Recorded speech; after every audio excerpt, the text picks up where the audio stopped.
mean, Brandon Graham is always welcome in Philadelphia. Obviously, when I think about what he's done for us as a player, as a person, and then last year, even when he came back, and the versatility that he showed, coming in the end of the year and reducing inside and playing defensive tackle, and just an all-time Eagles great, and future Eagles Hall of Famer. How do you see the depth at edge rusher? Like, is that something you need to address in the draft free agency?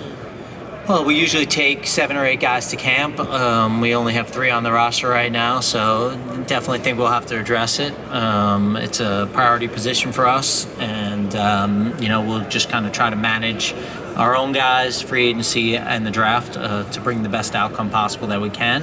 It always starts up front for us in Philadelphia. How do you view Jake Elliott's future?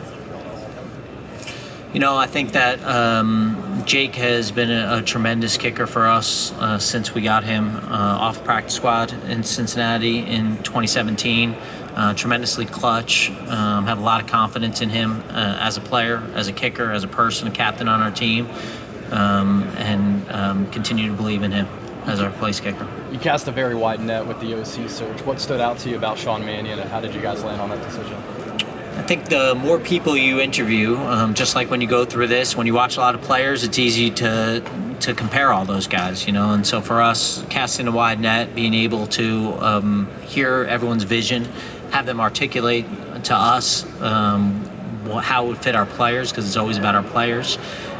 With Sean, it was just the system of play that he wanted to run, how he's going to articulate it, how he was going to do that with all of our players was really exciting. I think he's got a tremendous future, and we got to help him by bringing good players. With the offensive play callers, I was talking with other GMs, Joe Ortiz, about how they evaluate play calling. He said during the process he has actually game film and asked him to call plays.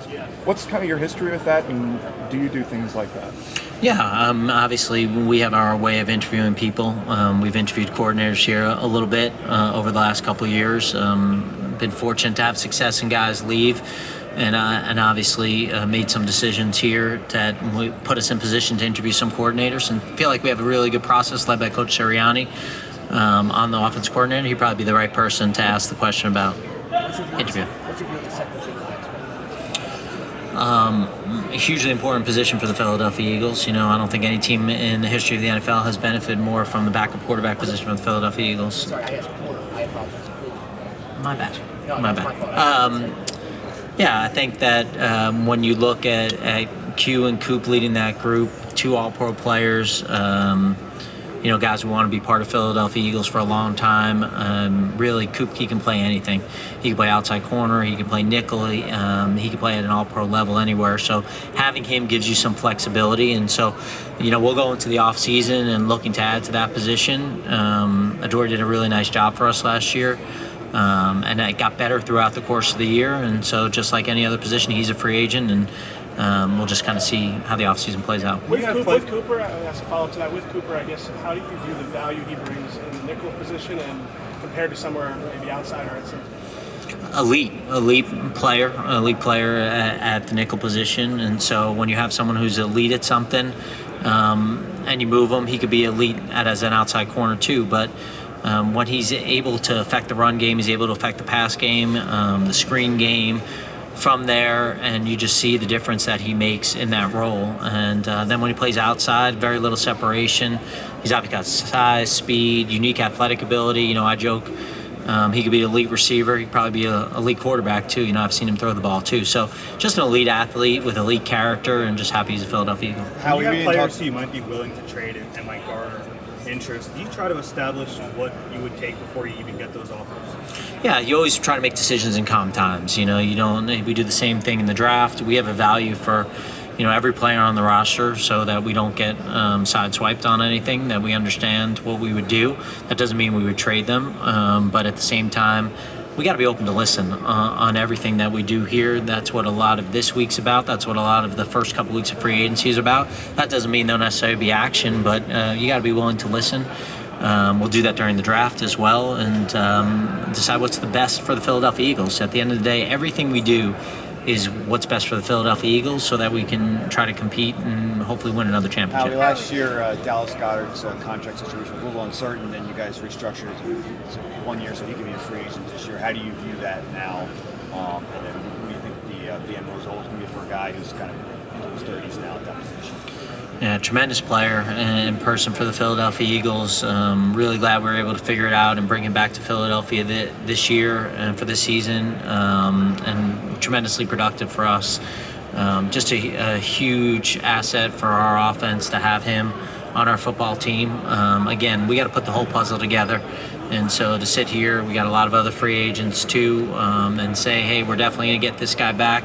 When we get this late, obviously the market dictates a lot of that as well, but, we'll certainly sit down with his agent here over the next couple of days and have a conversation. Very appreciative of Dallas Goedert. Hey man, how are you? I'm doing great, buddy. How you doing? Doing good. So when we're in a position like this in the off season and you have to face some hard decisions of who's staying and who's going, what are some priorities for the Philadelphia Eagles right now? Yeah, I think you got to go back to how you want to build the team first and foremost. What is your priorities in building the team? Because when we have this many players coming up for second contracts on their rookie deals, it's going to be hard for us to keep all of them. The good news is we have a compensatory system where we can get some draft picks back in the future for some of these guys who've meant so much to us if we can't sign everyone. But you got to make priorities, and you can't only do that by playing favorites. You got to also do it by your vision of how you build the team. And so we'll try to be pretty clear about our vision to the extent that we can and get those guys back and continue to build on top of that. At quarterback with you, is there a range that's too early to draft one to have a single starting quarterback? Or is that something that would still be fun?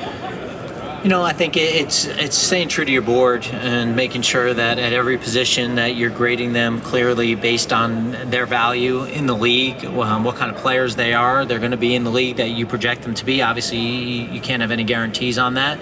And you stack the board, and then you stack it horizontally and vertically. And as you get into the draft, you look where you are, and then you have those conversations about this or that at every position, including quarterback. How would you like to see Jalen improve? Is there a leap for him to take specifically? Well, he's always continuing to improve, work ethic, looking for ways, incremental ways to get better.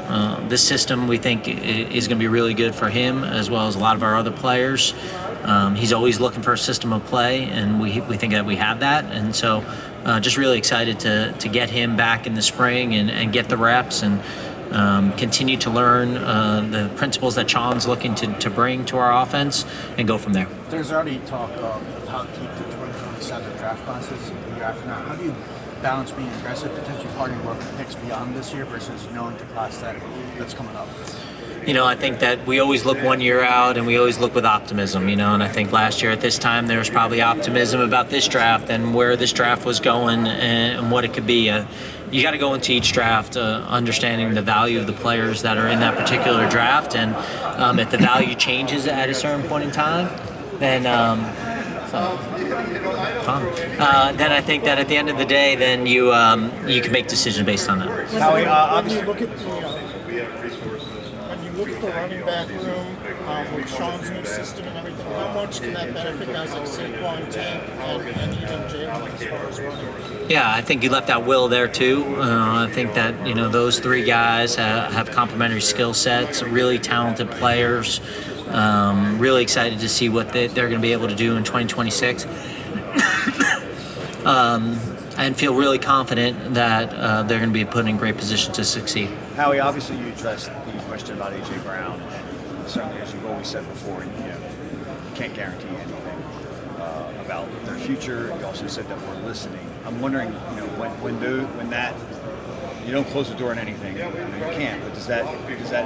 I was just laughing because I don't think I used guarantee. I think it was the other guy who's going to get hit with that. Yeah. But, does that precipitate teams reaching out to you on players that could potentially be available? Is precipitate what happens when it rains? Is that understand? Yeah. I think that at the end of the day, there's a lot of conversations in the off season about players on your team, on other teams. That's really the job. That's the fun part about the offseason is the opportunities to improve your team, the opportunities to make trades. But at the end of the day, again, we're trying to get better, and it's hard to do that if you're just subtracting great players. We'll do whatever's in the best interest of our team to be better for this year and going forward. Anything that puts us in position that we think to potentially win another championship. So every decision will be made with that, no matter who the player is. Is the plan to give Jahad Campbell a chance to start? I think obviously we have a free agent at that position, and a guy that we drafted, a guy that we think is a really good player for sure, and unbelievable character. And so, all those decisions here will be made in the next couple of weeks. What is your perspective of Reed Blake's development over the course of the last few years and the value he brings to defense? And do you see him as a priority?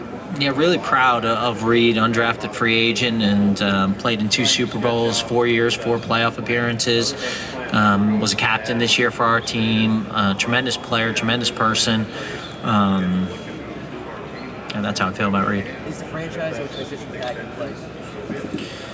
I think that for us, that's probably going to be hard to do. We got a lot of free agents. We're trying to keep a lot of guys together. I think the best way to do that is probably with extensions as opposed to 1-year deals. Howie, how do you view the wide receiver room beyond the 2 starters?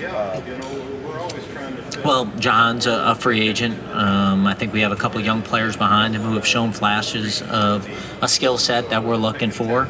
And we got to continue to build that room. And so we'll have opportunities again in free agency and the draft to look at that position and continue to build on it. Jalen Phillips had over 40 pressures with the Eagles. How do you kind of weigh his production as fit under Vic Fangio with some of the concerning health issues there? Well, you certainly see his fit with Coach Fangio and our defense, which a lot of times when you're talking about free agency is a big part of free agency. How is this guy going to fit into our defense? So you see that there.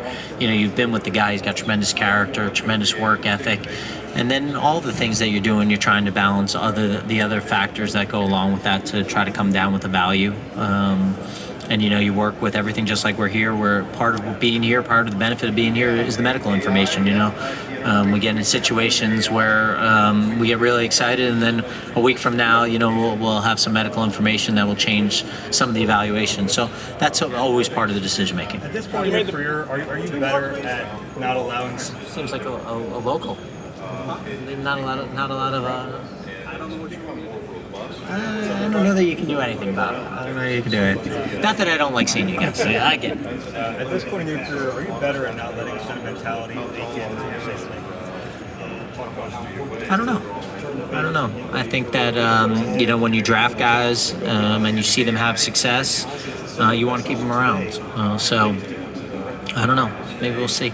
Howie, there was a scene earlier today where Ian Cunningham was talking next to John Spacek, Jason Light was talking next to Andrew Barry. How do you view a tree of connections around the league? How do you think the front office hasn't necessarily coached at the GM level since Andrew? I don't know. I can't speak at the ownership level for what they're looking for and who's been hired. I don't know that there's been a tremendous amount of change at the GM level. But when you talk about those guys and working with those guys and some of those guys I haven't seen yet, so really excited to see those guys and just proud of them. And it's fun. I think that's part of legacy. I think at this point, legacy is continuing to win at a high level, and then seeing people you care about get jobs that they've dreamed of. And so when you say that, and I'm kind of jealous that I wasn't along the row hanging with them while they were doing that. Bob gave me a late tea time. Is that what it late tea time? They all got Howie questions too. Then yeah, well, I consider all those guys friends, and just but at the same time when we play them, I hope we kick their ass. You made the bet on Jordan Davis and picking up his 5th-year option, and he had a great year. What comes next for you guys? What was the first part? You made the bet on him, sort of. Easy bet. bet. Faith in him, and he had a great year. What comes next? Yeah, I think that that's another guy, obviously, that you draft, you develop, tremendous character, and continues to get better. So that's a group of a lot of players that we have tremendous confidence in, and the puzzle is trying to keep as many of them together as we possibly can. All right.